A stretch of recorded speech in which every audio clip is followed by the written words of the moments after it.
Adlib is the smartest way to activate programmatic, built for expert traders yet easy enough for any marketer. Launch across all top DSPs without contracts, overhead, or busy work. Schedule a free trial today and start maximizing ROAS with Adlib. Check out Adlib at getadlib.com. Welcome to Open Market, a podcast about building companies in the advertising industry. I'm Joe Zappa, and I'm joined by Eric Franchi, wearing his fancy glasses yet again. AKA my readers. Thank you, Joe. Eric, you put them on just for the podcast. Is it because you have to read your copious notes? Yeah, and I think I look pretty good in them, too. Yeah, no, very, very erudite. I mean, you have your lifter bro persona and you have your VC persona, and it does make sense that for the podcast, we're embracing the latter. Amazing. So it's the two of us today. What are we going over? So IAS was acquired by private equity for $1.9 billion. This is one of the biggest acquisitions we've had in the space in quite a while. I did a post eliciting takes from folks in the ecosystem, and we got some hot takes from Bill Wise, Brian O'Kelly, and others. Do you want to talk through a little bit what some of the folks had to say, and then we can debate it? Yeah.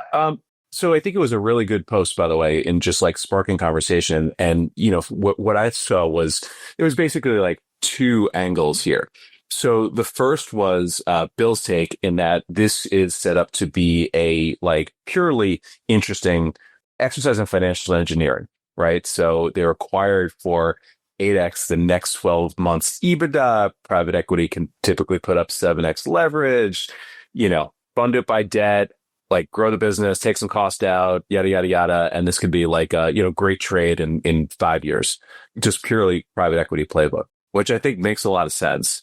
And then there's another view, which is, what do you do outside of this from a financial engineering perspective? You had, some thoughts around what they might do to build reputation, shift perception.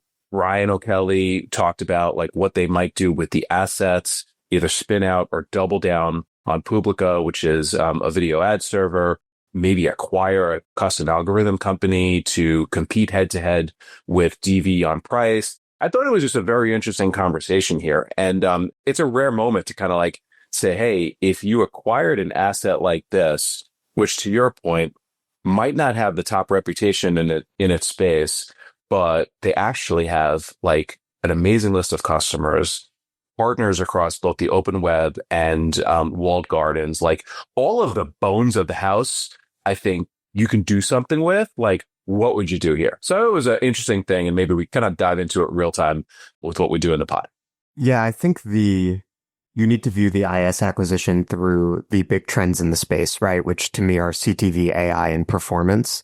They have been openly talking about the latter two, AI and performance. If you read the last earnings call from August, Lisa Schneider, the CEO, was talking about expanding accounts by shifting them from just ad verification, which is obviously IAS's historical business and the one with which is primarily associated, to performance and driving outcomes, which supposedly if you had better media quality in your ad buys, which is something IAS is supposed to ensure, you could also improve performance. And then Publica also helps with that as a CTV ad server by getting them out of pure like ad verification and measurement and into like the ad serving itself and the transactions. So the direction I've seen IAS and DV heading for a while, and you see this also with DV's acquisition of Sidebids, is from being a pure sort of ad verification measurement play to driving outcomes, right? And so in other words, if we think about those three main terms, CTV, AI, and performance, the ad verification companies appear to be moving toward the central focus of the outcomes era, right? They're moving toward performance. And you can see Lisa like actively talking about that as a means of revenue growth from that valuable existing customer base you pointed to. So that's what I see happening is I see them leaning into those three terms, leaning into the ad server in Publica to shore up their CTV business, leaning into AI investments to both become better and more efficient at what they do, which will help with that financial engineering angle you were talking about that Bill highlighted. And then also leaning into performance to say ad verification as a category has this kind of shitty reputation. It's often viewed as a tax. Its efficacy is considered dubious. But we were not just going to do that. we are, by optimizing for better media quality and maybe efficiency through Publica on the most important channel, which is CTV, going to actually drive better outcomes for advertisers and more revenue for publishers. And I think if they could tell that story about the future of their category as not just being like post hoc measurement or fraud protection, but actually a performance driver, then you could see from a macro perspective how they could achieve a significantly positive result. Yeah, well said. What's interesting to me is they compete fiercely with DV, and DV has been able to execute on their strategy of going from verification and measurement to like performance while in public. They acquired Scibids, they acquired Rockerbox, like they've been on the front foot where you might not be able to say the same with IAS. Many view the Publica acquisition as a little bit of a head scratcher and as it's a languishing asset. So I've been asking some people like what they would do, out of the kind of public channels. And, a couple of things that folks have said that I think are interesting is as follows. So number one, you spin out Publica. As much as it's a great asset to have a CTV ad server, it's pretty hard to be like a competitive, great CTV ad server when you're competing against the likes of SpringServe with Magnite and Freewheel, with Comcast, and just be like kind of like the third in the category. Is it more of a distraction and cost center versus the other parts of your business? So perhaps the playbook, and we're just, as all conjectures, is as follows. Mm-hmm. You spin out Publica, you get some cash for it, because as Ari said, it's probably a good time, just given with everything going around with Google, everything going on with Google, to have like a modern ad server. So you maybe get some cash for it, and then you go all in on performance and you go all in on AI. One of the things that DV has been able to do that IAS hasn't been able to do is like do this in the public eye. So take the break, put the cash on the books from the SpringServe acquisition, make the changes internally you need to do. To Brian O'Kelly's point, probably acquire your way into some interesting assets that make this an AI first company, and then do the work to come out. And whether, it's like spend the 5 years building a company for an exit to another PE or strategic, or go out public, like I can see the path of them doing this thing because again, they've got the right bones. There's also precedence in this stuff. Way back in the day, DoubleClick was a publicly traded stock. Ellerman Friedman and JMI, who ended up being the investors in Undertone, took it public in 2005 and then sold it to Google for $3 billion in 2008. So I've seen this happen a couple of times. Nielsen, believe it or not, was once a public company, got took private, went public again, then went private again. And Neustar did the same, ultimately selling the business. So there's a playbook for this. And Novacap is a pretty impressive company. Novacap is who acquired it. I can see that being the path here. Spin out Publica, double down AI, double down on like transforming the organization around it, and then come back out aggressively in a few years. But you need to do it out of the public eye. Yeah, and certainly the room to maneuver that they'll get from being private will be helpful. I have a couple thoughts on what you just said. One is that like the actual position of Publica as a CTV ad server in the market is where like the rubber hits the road, right? And you have to like face reality. Like what I'm spelling out as like a macro vision with like having a CTV ad server, it's like, all right, well, yeah, in theory that can make sense, but it's like, are there customers for this CTV ad server? Is it generating revenue? Like what's the situation? So like you have to look at those realities. But then in terms of the success in the future of the ad verification market, and like, let's say they do double down on the core product, then you have the problem of the reputation, right? And the reputation of IAS and the category in general, and the potential disruption from AI native competitors like Scope 3. And that is where like the go-to-market, like our bread and butter, the sort of market storytelling type of stuff becomes relevant, because it's relevant both to their actual ability to sign more customers, expand accounts, compete against DV, etc.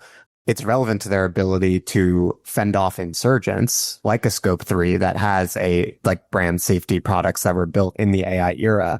And it's relevant to the a future acquisition price and the valuation of the company and their ability to attract great talent and all of those things. Because if people view ad verification, and by people, I mean, investors, talent, customers, view ad verification as this sort of dubious, outdated market, and IAS as this like dinosaur that isn't actually creating value, it's going to be very hard to like marshal people around this vision of like a more valuable IAS, and they're not going to achieve their goals. I get it.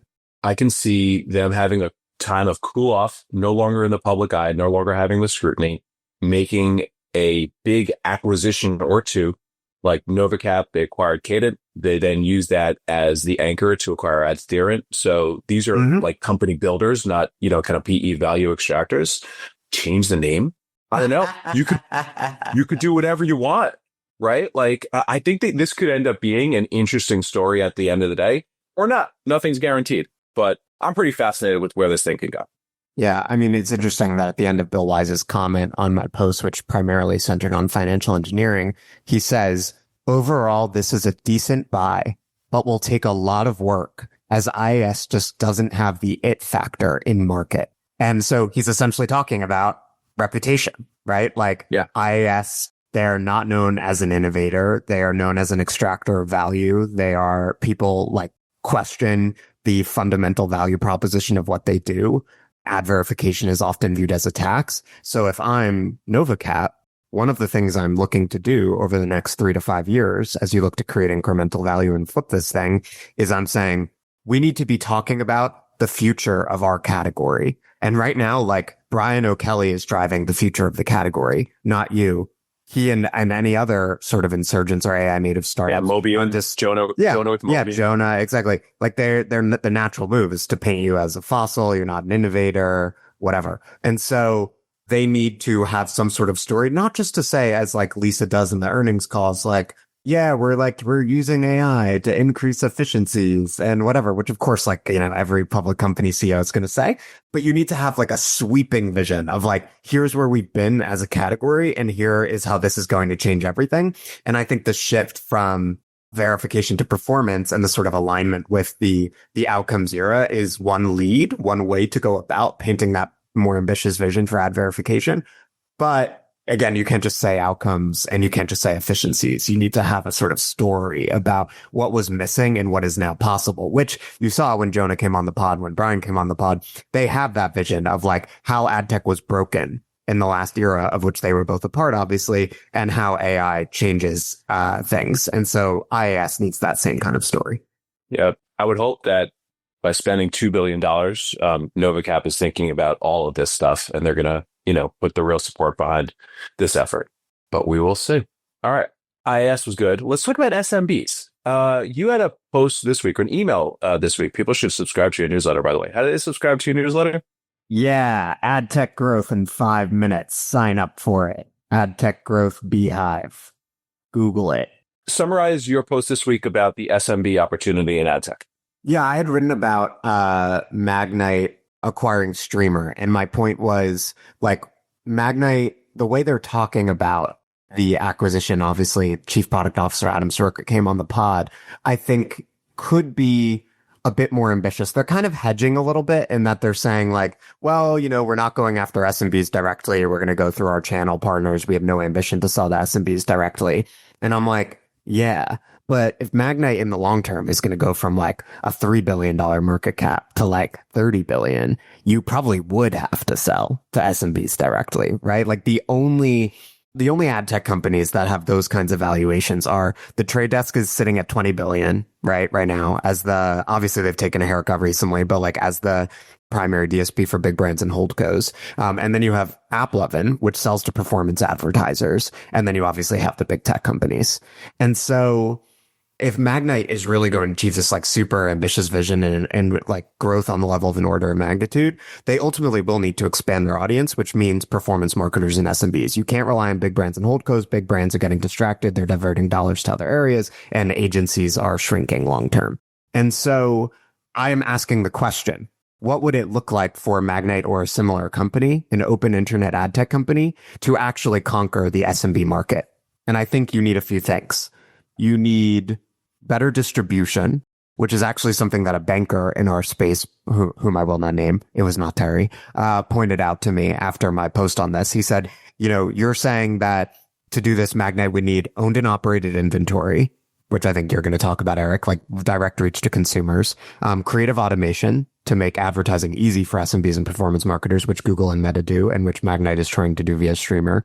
And then you need performance tech, right? You need a TV scientific type play that's going to allow you to measure and optimize, because performance marketers and SMBs just care about performance results. They want to buy on CPA. They want to see dollar in, dollar out. And DSPs and SSPs today that generally trade on reach and frequency aren't not necessarily set up to do that. In addition to owned and operated inventory, creative automation, performance tech, you also need better distribution. Like this guy, the banker, said to me, how is a Shopify merchant who does 10 or $100 million in revenue even supposed to find out about Magnite's CTV product, right? Like they know Google, they know Meta, they're coming to know Amazon as a destination for advertising performance marketing. How are they going to find out about Magnite? And so I was saying, like, if Magnite wants to have any hope of taking on that challenge, it's like a moonshot. Right? Like, it's like, we're going after SMBs. You need to hire people who understand that market and how to make that transition.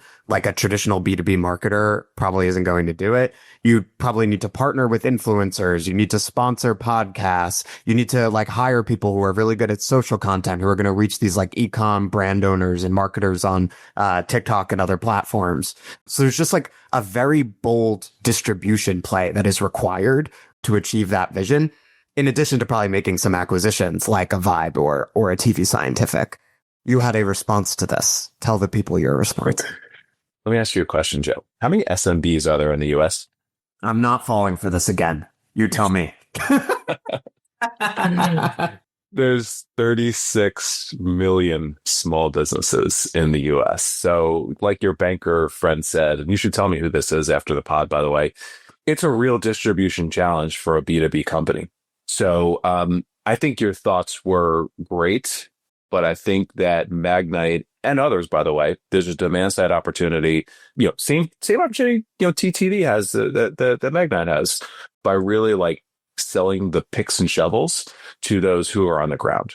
Because it's just like, how are you going to reach the 36 million small businesses in the US when you're just, an unknown B2B entity? And that's not to, say anything poor about Magnite or Trade Desk. Obviously, they're awesome companies and they're giants in our space, but in the scheme of things, they're not giants. They're not household names. The companies that crush in SMB right now, there's two of them. It's Google and Meta. Mm-hmm. What do they have? They have like over 1 billion users. They have broad awareness. They have the O&O footprint and the ability to do closed loop measurement such that the dry cleaner in my small town or the deli in my small town can put $1 in. And then let's put aside the questions around grading their own homework, like find out that they can take $3 out and do it $50 at a time or $60 at a time or what have you with a self-serve interface. It's just like such a daunting task for a B2B company to just go after that. Which is why I think the Magnite approach of arming the armies, right? Like working with all of the companies that have feet on the street is the right path for them. And they can empower them and hopefully grow their business aggressively by building out the tools to arm those companies. So before I get into what I think the opportunity is, what's your reaction to that?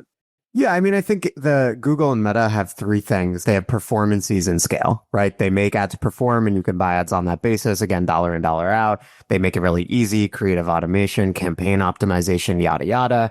And then obviously they have massive consumer scale. So it's extremely hard to imagine an open internet ad tech platform competing with that and being able to exploit the same opportunity. But my kind of point is like, yes, start with what Magnite is doing, but you got to kind of make your way down the ladder and expand your TAM, because if you're just dealing with big brands and holdcos, like ultimately, like the ceiling on growth is relatively low. So I think like ultimately they will need to go after that opportunity. It's just like, how do you do it? And like the answer I think is to do what TV Sci has done. And like you don't start with like the mom and pop shop or the 5-shop yogurt chain. You start with performance marketers who actually are fairly sophisticated, like again, the $100 million Shopify merchant.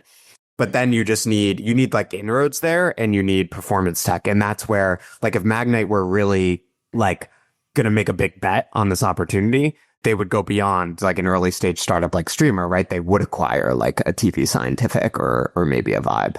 Yeah, sure. I mean, obviously, as an investor in TV Scientific, at the right price, I'd be very supportive of the strategy.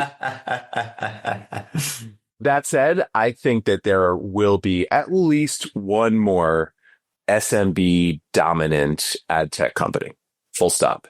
Google and Meta are like, crushing it, but in this next era that's dominated by, to your point, AI, performance, and CTV, perhaps Google continues to win via YouTube or not.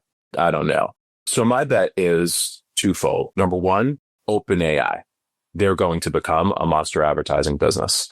They currently have over 800 million users on ChatGPT, and they haven't even turned on the growth engines for themselves. So one can imagine, just as everybody, that is a small business, they use Google and Meta personally, they're using ChatGPT personally, and I think they're going to make it a really easy self-serve interface to do all sorts of interesting things with their ad product. So I think that's the no-brainer. OpenAI is going to start to eat away at the SMB business. And on the other side, I do think your thesis of the SMB opportunity for CTV is right on. But I wonder if it's staring us right in the face with companies that are the actual CTV companies, and they're getting so big that they could open this thing up. So there's three in my mind. The first is we just had James on from Comcast, Universal Ads. They're not selling directly to consumers or selling directly to SMBs rather, I'm sorry, but they could use some of their resources to push really, really aggressively into this. And between their O&O and their extended network, they've got the reach to do really, really interesting things, tying buying to performance. That's idea number one. Idea number two is Netflix at some point goes downstream. Netflix is the juggernaut. Netflix is building, their own ad tech pretty aggressively. Do they start to really nail the performance thing? And they just start bringing on SMBs. And again, it can target them for free and market to them for free because they know everything about them and everybody's a Netflix customer, right? And then number three is Roku. Roku's already doing this. Roku is promoting their ads manager when you're just watching either the Roku channels or across their partner network, and they've got the reach and measurement capabilities to do so. So I think it's OpenAI, and I think somebody with a direct consumer relationship does this in CTV, whether they acquire their way into it, i.e. buying a Vibe or a TV Scientific, I think that could be a path, or they get acquired into it with perhaps Roku being acquired by some business that wants to own the SMB market in CTV.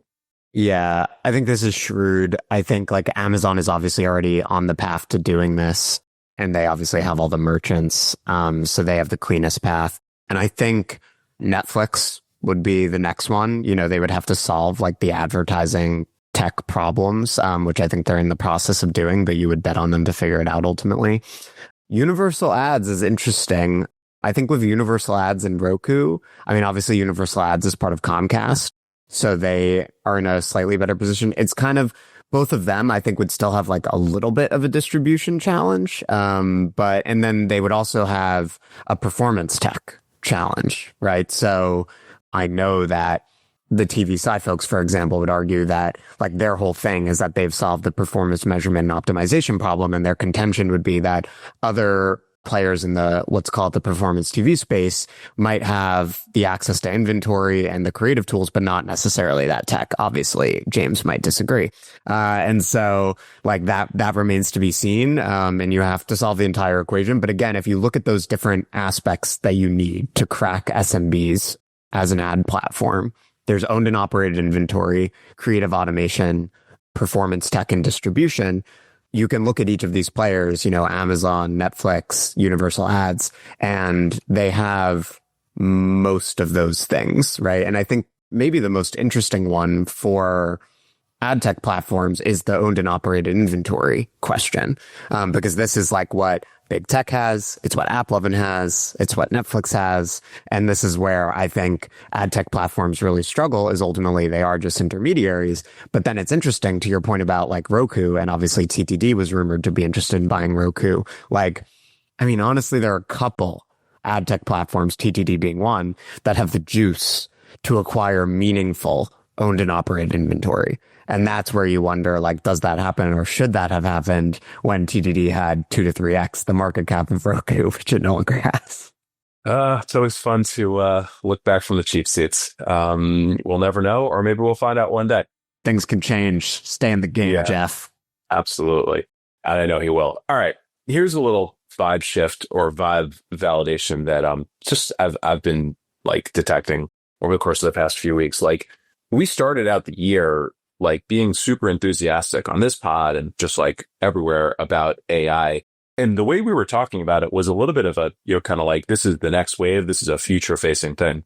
And it occurred to me this week how maybe even we were not even bullish enough. Maybe even we like didn't anticipate how quickly this thing would come. So just a couple of like notes I jotted down over, just things that I've been seeing in conversations that I've been having. So first is the rise of the GEO companies. So these are companies like Evertune and Gumshoe and Profound. Basically, it's generative engine optimization, the LLM version of SEO. I don't know if you've been paying attention, Joe, but every single geo company has raised $10 to $20 million over the course of the past few weeks. It is nuts. Well, so tell me more about this category because I'm of course vaguely aware of it as a marketer, right? I mean, SEO is a huge part of content marketing now. It's GEO, but what are they like? Because obviously there are SEO agencies and there are like SEO tools. So you mean these are the next? This is like SEMrush but for generative engine optimization. Yeah. There's at least 10 or 12 of them. And it's exactly that. The same way that SEO companies pitched that they could help your brand show up correctly in natural search. These companies are, basically giving brands, basically everybody, media companies, the tools to make sure that they're architecting their site and their content to make sure they're showing up when a user asks a question on an LLM. I mean, SEMrush is the market cap of SEMrush is 1.1 billion, right? So you would assume that there will be a similar sort of opportunity for GEO and that fast movers will have an advantage. So that makes sense that people are making a bet on it. It seems like the kind of thing that's inevitable. It's just a question of like, will existing players like a SEMrush or a HubSpot do it? Will like AI native startups do it, et cetera? But observation one, all of these companies have raised Series A's like very, very quickly. Observation number two is who they and others are raising from. And this was a thing that I mentioned earlier in the year. And maybe even I underestimated this. Every Silicon Valley firm like A16Z, Founders Fund, Sequoia, they're back investing in ad tech after like a really, really long winter. So like Silicon Valley has always had, I think, like a really, kind of like difficult relationship with ads, i.e. they don't believe in them, but that's changed. And we saw the comments from Mark Andreessen. We've seen some of the investments that these guys are making. Like even Silicon Valley is realizing the scale of the opportunity and they just can't be on the sidelines. So I think that's like pretty awesome. Number three, this is a this week thing. There's a couple of things going on with OpenAI. So first is, I hope I don't butcher her name, Fiji Simo, who is the head of applications. She reports to Sam Altman. Reportedly, she's looking to hire a head of monetization, which will include building out the OpenAI ads offering. And she's apparently like having serious conversations with a bunch of people at her former workplace, not this one, but the previous one, Meta. And we know it's the type of tools that Meta has built, and it's the self-serve ones that we were talking about. And then number two, Adweek wrote this just this week. OpenAI is looking to basically build up a growth team and looking for people to help them build in-house marketing tech and in-house ad tech for their own growth, i.e. take them from 800 million to 1 billion and beyond. That's the hallmark of a company that believes in advertising, that believes in marketing. And it reminds me of Uber. Before Uber became $1 billion advertising business, they built out a extremely large and sophisticated in-house marketing team and built their own tech. Mm-hmm. One of the few that did it.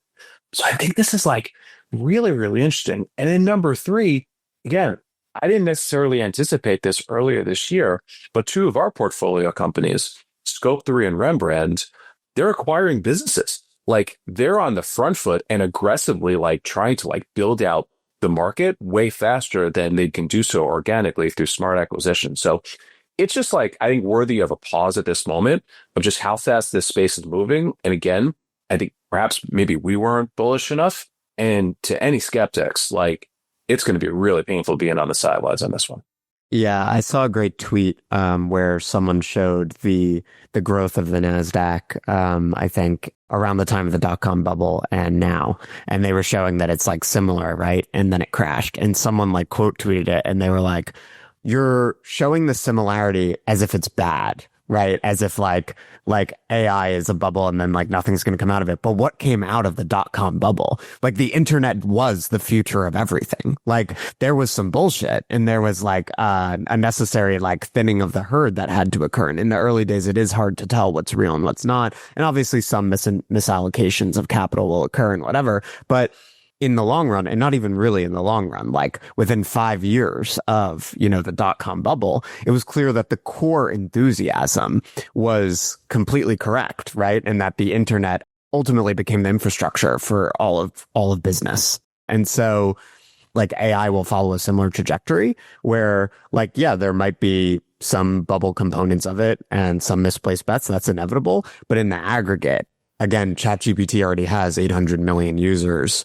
This is already changing how consumers like very broadly use technology. And as Shiv said on our pod, Google, like the internet giants of the last generation, are integrating this technology into their tools. So absolutely everyone will be using this functionality very soon.